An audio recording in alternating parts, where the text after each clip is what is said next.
Sepasang kekasih bernama Ujang Satria dan Mila 20 tahun membuang bayi hasil hubungan gelap yang baru saja dilahirkannya. Sebelum melahirkan bayi tersebut, mereka meminta izin kepada orang tua untuk pergi touring selama 3 hari. Bayi yang baru saja dilahirkan tersebut dibuang di depan rumah warga. Bayi itu dibuang di Desa Pagar Merbau I, Kecamatan Pagar Merbau, Kabupaten Deli Serdang, Sumatera Utara pada Minggu, tanggal 25 Juli tahun 2021. Mila adalah warga Kecamatan Bangun Purba.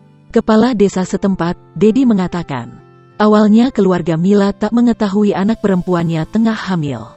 Kemudian Mila meminta izin pergi selama 3 hari untuk touring bersama teman-temannya. Namun Mila tak kunjung pulang ke rumah hingga diketahui Mila berada di RS Sari Mutiara lantaran melahirkan secara sesar. Dikutip dari tribunmedan.com, Jumat, tanggal 30 Juli tahun 2021. Setelah melahirkan bayi perempuan itu, Ujang Satria dan Mila membuang darah dagingnya di teras rumah milik Sri Andri.